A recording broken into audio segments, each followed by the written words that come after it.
Arthur's family truth. The cabin had been mine for exactly 22 days when the camera alert came in. I was sitting in a waiting room in Duluth, filling out paperwork for a routine checkup, when my phone buzzed in my shirt pocket. I almost didn't look.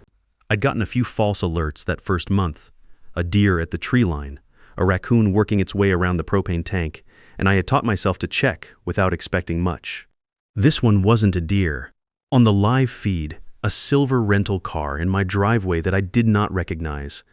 A man climbing out of the passenger side, looking around the property the way people do when they are deciding whether to spend money on something. Then a woman pausing at the base of the front steps, measuring the width of the porch with her eyes. Then she pulled out a clipboard, and then Gareth, my son-in-law, walking them through the front door of my house without my knowledge, without my permission, without the slightest indication he believed he needed either. I set down the clipboard in my own hands, the medical intake forms, and watched the entire thing unfold on a 3-inch screen in a waiting room 38 miles away. 22 minutes. Every second of it time-stamped and saved to my phone. I'm getting ahead of myself. Let me go back to the beginning. My name is Leonard. I worked 37 years as a structural engineer. I know how things fail. More importantly, I know how to build something that won't. I retired at 63, and the first thing I did, the very first, before unpacking a single box, was buy a piece of property I had been looking at for longer than most people stay at a job. Lake Vermilion in northern Minnesota. Cedar log cabin, stone fireplace climbing the north wall, 3 bedrooms, wide windows facing the water. $224,000. Every cent of it came from brown bag lunches eaten at a desk while everyone else went out. From Saturdays spent at the drafting table while the rest of the neighborhood slept in. From vacations I delayed, and delayed until I stopped counting years and started counting decades. The day I signed the papers, Patricia Aldridge, the seller's agent, shook my hand and told me I was now the owner of one of the finest properties on that lake. I thanked her, collected the documents, and felt the keys solid in my palm for the entire drive north. The roads got quiet fast. Highway turned to county road turned to gravel. Cell service dropped from 4 bars to 1 flickering signal. I stopped at a bait shop outside of Tower and picked up coffee, eggs, bread, and butter. The woman at the register asked if I was visiting. Living, I told her. She smiled like I'd said the right thing. When the lake finally came through the trees, I pulled over and cut the engine. A great blue heron was standing at the water's edge, still as a fence post. The only sounds were wind in the pines and water against the shore. I sat there for several minutes and did nothing except breathe. No car alarms, no jackhammers, no neighbor's television bleeding through the wall. Just quiet. The kind of quiet you forget exists after 30 years in a city. That was day 1. On day 2, Gareth called. He didn't ask, he informed me. His parents were in a difficult situation. An apartment that had run into complications, some health issues with his father, and a need for somewhere quiet and clean for a few months. The cabin was the obvious solution, he said. 3 bedrooms, 1 person, more than enough space. He and Diane had already talked it over. It was, in his word, practical. I set down my coffee. Gareth, I said, I signed those papers yesterday. Right, he said, which is why the timing works. His voice shifted into a register I had come to recognize, over 6 years of him being married to my daughter. The tone that meant a decision had already been made and he was simply notifying me of the result. He said I wasn't using all that space. He said his father had some health issues and needed somewhere peaceful. And then, before I could respond, he said that if I had a problem with it, I should think about selling and coming back to Chicago where I could actually be useful to the family. He hung up.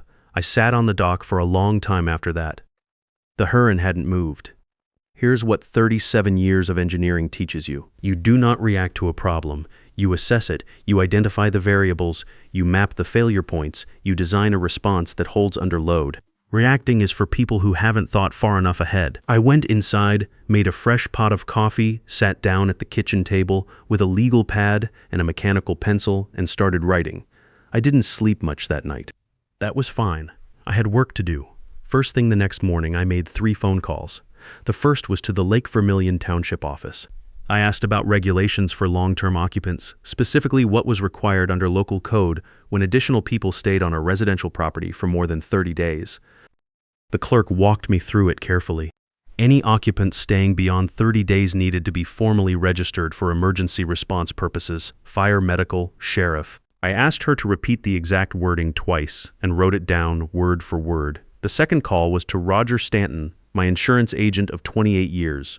I told him I needed to review the policy on the new property, specifically the liability structure and anything relating to unregistered occupants. Roger walked me through it carefully. My policy covered me as the sole registered resident. Additional long-term occupants required advance written notification to the carrier. Unauthorized guests staying beyond 30 days could void the coverage entirely. He asked why I was asking. I told him I was being thorough. He laughed and said I was the most careful man he knew. The third call was to Kathleen Mercer. Kathleen was the only attorney in the area worth talking to. Her office sat above a hardware store and tower. A view of the parking lot, filing cabinets that looked like they'd been there since before I was born. She was in her mid-40s and direct in the way people who grow up in small northern towns tend to be. No small talk, no preamble. I laid out the situation without emotion, facts in sequence. When I finished, she leaned back and said, "Mr. Whitfield, you have every legal right to refuse entry to anyone on this property. This is your home. You have no obligation to house your son-in-law's parents." I asked what happened if they showed up anyway. If they refused to leave after you've clearly asked them to. That's trespassing. You call the sheriff's office. I nodded. I asked what she would recommend beyond that. She pulled out her own legal pad. Document everything, every call, every message, every conversation with a timestamp. If they arrive and won't leave, a clear verbal request first, then written notice if needed. If that fails, we escalate. She paused. I'd suggest you be ready before they get here, not after. I hired her on the spot, $2,200 retainer. I wrote the check without hesitating. On the drive back, I stopped at Carl Briggs Hardware in Tower. Carl was a weathered man who knew every item in his store by location and didn't waste words. I told him I wanted wildlife cameras to monitor deer activity near the property. He walked me straight to the right shelf. Motion activated, night vision, cellular connectivity, images sent directly to your phone. He mentioned that quite a few folks use them for security purposes too. I bought 3 units and a motion-activated light for the driveway. $438, cash. I kept the receipt. I installed all 3 cameras myself the following morning. One on the driveway approach, tucked into the branches of a pine tree about 8 feet up. One mounted under the garage eave covering the front door. One on the corner of the cabin facing the dock and the boathouse. I tested each angle, confirmed the cellular sync, calibrated the timestamps, adjusted the sightlines until the fields of view overlapped cleanly with no gaps between them. 37 years of structural engineering. I know how to build something without gaps. Earl and Pauline Nolan arrived on a Friday afternoon, 4 days after Gareth's call. I was on the dock reading when my phone buzzed a live camera alert. A rental car on the gravel approach. They got out and stood there for a moment. Earl looking at the property the way a man looks at something he is calculating. Pauline swatting at something in the air and making a face at the tree line. I met them on the porch and kept my voice level. I wasn't expecting you, I said. Earl's handshake was brief and businesslike. Gareth said you'd be here. Sorry about the mix-up at the airport. There was no mix-up. I never agreed to a pickup. And I never agreed to have you stay here. Pauline's expression went tight immediately. Gareth said this was arranged. Gareth doesn't own this property. I do. And I'm telling you directly that you're not staying here. Earl stepped forward. His voice dropped into a register I had heard before. The tone of a man who had spent a long time using it to move people out of his way. Now look, Leonard, let's be reasonable about this. We're family. You've got 3 bedrooms and you're one person rattling around in all this space. It's not right to refuse when people need a little help. I let him finish. I worked 37 years for this place, I said. I ate lunch at my desk while everyone else went out. I missed things I cannot get back. I earned every square foot of this property, and you are standing on my porch calling me selfish for not handing it over to people I have met a handful of times in my life. There is a resort about 40 minutes from here, nice property on the water. I would recommend it. Please leave. We're not leaving, Earl said. We drove 3 hours from Duluth. We have just as much right to be here as you do. You have no rights here. I own this property and you do not. If you will not leave, I will call the sheriff's office and have you removed for trespassing. Pauline grabbed Earl's arm. They walked back to the rental car, still arguing with each other in low voices. I watched them pull down the driveway and disappear into the tree line. Then I went inside, pulled up the footage on my laptop and saved every second of it. Gareth called twice within the hour. The first voicemail was controlled, annoyed. The second was not. It ended with, "You think you can humiliate my parents like that, and there won't be consequences, Leonard. We'll see about that." I saved both messages and forwarded them to Kathleen before dinner. Diane called that evening. Her voice had the careful, measured quality of someone who has been coached on what to say. She told me I was being unreasonable, that the Nolans were good people going through a hard stretch, that I had more space than I needed, and that family was supposed to mean something. I listened to all of it without interrupting. When she finished, I asked her one question. "Did Gareth ask you to call, or did you decide to on your own?" A long pause. "Then, that's not fair. I know, honey, I love you, but that's not an answer." She hung up. I sat on the dock until it got dark, listening to the loons calling across the water, thinking about my daughter. 3 weeks passed, quiet weeks. I knew better than to read peace into quiet. Gareth was not the type to drop something. He was the type to regroup. I used those 3 weeks the way I'd used every difficult period in my career. I gathered information. I contacted Beverly Holt, a private investigator in Minneapolis that Kathleen had recommended. $340 for a background check on Earl and Pauline Nolan and a general financial overview of Gareth's situation. Beverly was efficient and did not editorialize. The report came back in 4 days. Earl Nolan had declared bankruptcy 18 months earlier, a restaurant investment that had been losing money for years before it finally collapsed, leaving behind a civil judgment of $75,000 against him from a former business partner. The apartment that Gareth had described to me as requiring a little renovation had not been renovated. It had been foreclosed. Earl and Pauline had been living with Gareth and Diane for 5 months. Not a few weeks. 5 months. Beverly called me personally to deliver one more detail. "There are financial transfers from a joint account belonging to your daughter and son-in-law," she said, "moving to accounts in Earl Nolan's name. Over the past 10 months, I'm counting approximately $51,000. I sat down at the kitchen table. I didn't say anything for a moment. $51,000. I had known Diane since the day she was born. I had watched her in every stage of her life, as a child who asked questions about everything, as a teenager who was never afraid to push back when she thought I was wrong, as a young teacher who cared about her third graders with a seriousness that surprised even me. She had called me every Sunday for most of her 20s.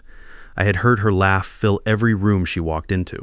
Those Sunday calls had gotten shorter and less frequent over the last few years. I had told myself it was simply what happened when people got busy with their own lives, with work and schedules and the ordinary drift that sets in.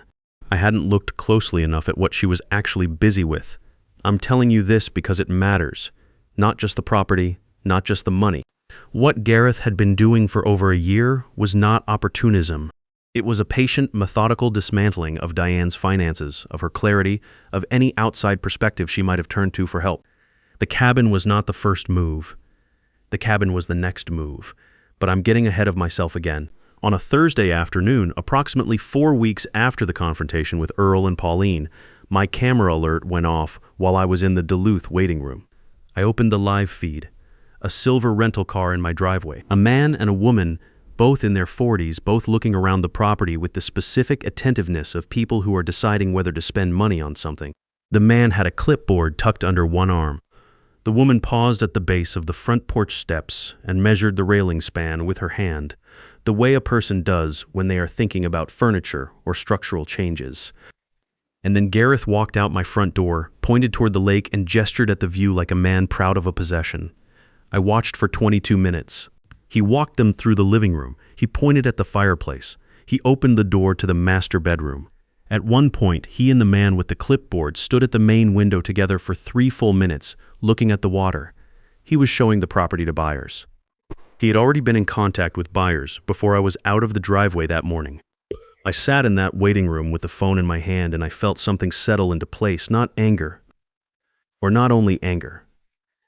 Clarity. The kind that comes when the last piece of a problem finally fits, and you can see the whole structure of it at once. I sat there for a long time. I drove back to the cabin in that same state of clarity. The parents had never been about his parents. That had been the opening move, get occupants established on the property, People who would complicate any attempt at resale, who would give Gareth time to maneuver, who would create enough friction and confusion to wear me down until selling seemed easier than fighting. He had stood in my living room with a clipboard and two strangers and believed he had this figured out. He had the wrong man. I called Kathleen from the car. She listened the same way she always did, without interrupting.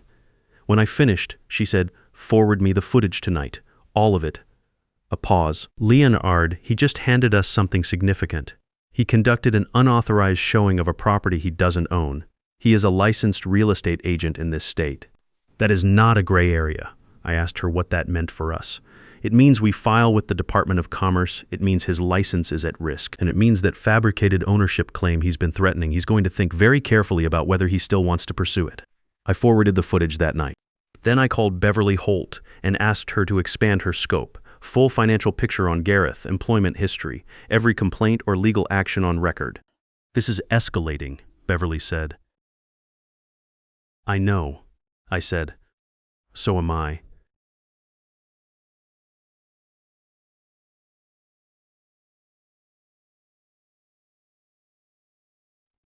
Beverly's second report arrived 8 days later. Gareth had 3 active complaints filed with the Minnesota Department of Commerce. 2 from clients who alleged he had misrepresented property values during a sale. A third from a seller who claimed he had collected a deposit and failed to disclose a known structural deficiency. None had resulted in formal discipline. All 3 were on record and active. Then Beverly found the accounts. 2 bank accounts in Gareth's name that Diane did not know existed. Between them, another $33,000 had moved through over the past 14 months. Some of it traced directly to the joint account. Some of it came from a line of credit opened in Diane's name, without her knowledge, without her signature. I read that paragraph twice, then I read it a third time. A line of credit in my daughter's name, opened without her knowledge or consent. This was not a man trying to help his parents through a hard stretch. This was a man who had been systematically working through every financial resource available to him, including ones that were not his to touch. He had been doing it for over a year. He had been counting on no one looking closely enough to notice. I sent the report to Kathleen that evening. The response from her office was a formal cease and desist letter delivered to Gareth's attorney the following week. It documented the unauthorized property showing with full timestamp evidence, the fraudulent occupancy arrangement, and the financial transfers to Earl Nolan's personal accounts. It made clear that any further attempt to access or encumber the property would result in immediate legal action. Gareth responded by fabricating a claim. His attorney sent back a letter asserting that certain funds Gareth had directed to his father were actually loans that had passed through him to me. Money I supposedly owed the family for unspecified support over an unspecified period. On the basis of this fiction, the letter claimed Gareth held a partial ownership interest in the cabin and intended to assert it in court. It was invented from start to finish. But his attorney was willing to file it, and filing it meant months of proceedings designed entirely to cost me time and money until I concluded it was easier to give ground than to keep fighting. 2 weeks after Kathleen's cease and desist went out, a letter arrived from the Minnesota Department of Human Services. An anonymous complaint had been submitted claiming I was exhibiting signs of cognitive decline and living in unsafe conditions. A home welfare visit was being requested to assess my situation. I called Kathleen immediately. She told me this was a known tactic Adult Protective Services used as a pressure instrument against elderly family members who declined to cooperate. She told me to let the investigation proceed normally, document everything, answer all questions clearly and directly. I called Beverly next and asked her to trace the complaint's origin. A social worker named Shirley Pond knocked on my door 2 days later. She was professional and straightforward, introduced herself, explained the nature of the complaint, asked if she could come inside.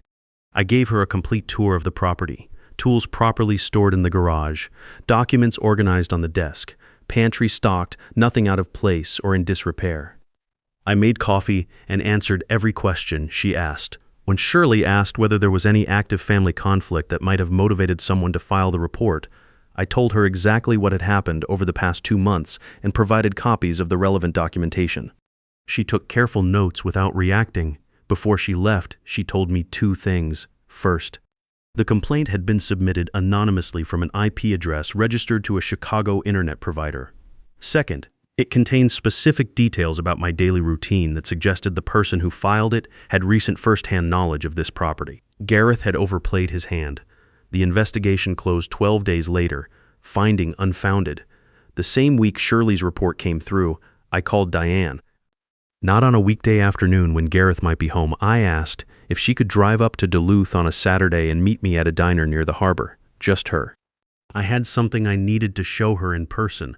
She was already there when I arrived. Corner booth, hands wrapped around a coffee mug, and a look on her face that told me she had been carrying something heavy for a long time and was starting to understand that today was the day she would find out what it was. We talked about small things for a few minutes, her students, the weather, the walleye season. She was waiting for me to get to the point, and we both knew it. I slid the folder across the table without saying anything. She opened it slowly. The first pages were Beverly's summary of Earl's bankruptcy, the civil judgment, the foreclosure on the apartment. She read without speaking. She turned to the bank transfer records. $51,000 moved from the joint account into accounts under Earl Nolan's name over 10 months. Her jaw tightened, but she kept reading. Then she got to the last section. The camera footage printouts with timestamps. Gareth walking two strangers through my living room. The man with the clipboard. The woman measuring the window span with her hand. 22 minutes on a Thursday afternoon while I was at a medical appointment in Duluth. She set the papers down and stared at the table for a long moment. He told me the transfers were an investment, she said. Her voice was quiet and flat. A business opportunity his dad had found. He said they would see returns within a year. There was no investment, Diane. That money went directly into your father-in-law's personal accounts to cover his debts. He said the apartment renovation was just taking longer than expected. The apartment was foreclosed 6 months before Gareth called me about the cabin. His parents have been living with you for 5 months, not a few weeks. She looked out the window at the harbor. A container ship was moving slowly along the far shore toward the lift bridge. He was showing buyers your house, she said. Yes, while you were at the doctor. Yes. She pressed her hands flat on the table. I could see her working through it, the way you do when the thing in front of you is too large to take in all at once, and you have to move through it piece by piece. I didn't rush her. This was her marriage, her money, her father's property. She was entitled to whatever time she needed. After a while she looked up. How long have you known? About 4 weeks. I wanted to have everything confirmed before I said a word to you. Why didn't you come to me sooner? Because if I came to you with half of it, he would have had time to construct an explanation for the other half. He's good at that. A pause. He is good at that, she said. She cried for a while. I let her. I didn't tell her it was going to be fine or that everything happened for a reason. I just sat there and let her feel what she was feeling without trying to move her past it, faster than she was ready to go. After a few minutes, she straightened up, wiped her face with a napkin, and asked me what she needed to do first. That was my daughter. That had always been my daughter. I told her to call a family law attorney before she went home that evening. Not to say anything to Gareth yet. I gave her the name Kathleen had already identified for me, wrote it on the back of a coffee receipt. She folded it and put it in her jacket pocket. The week after Shirley's report closed unfounded, Diane called Gareth's attorney directly. She told him that if Gareth proceeded with the fabricated ownership claim against my property, she would provide full testimony, every transfer, every hidden account, the line of credit opened in her name without her signature, and 22 minutes of time-stamped footage showing her husband conducting an unauthorized showing of her father's home while her father was at a medical appointment. Gareth's attorney dropped him the following day. Diane filed for divorce in November. She and her daughter came to the cabin for most of December while the legal proceedings got underway. The first morning they were there, I made pancakes, and we sat at the window table while snow came down on the lake in thick, slow flakes. My granddaughter was 4 years old and wanted to know whether the fish could see the snow falling through the ice. I told her we would find out in the spring. More than a few people I've talked to have been through some version of this. A family member who looked at what you spent a lifetime building and quietly decided it should belong to them.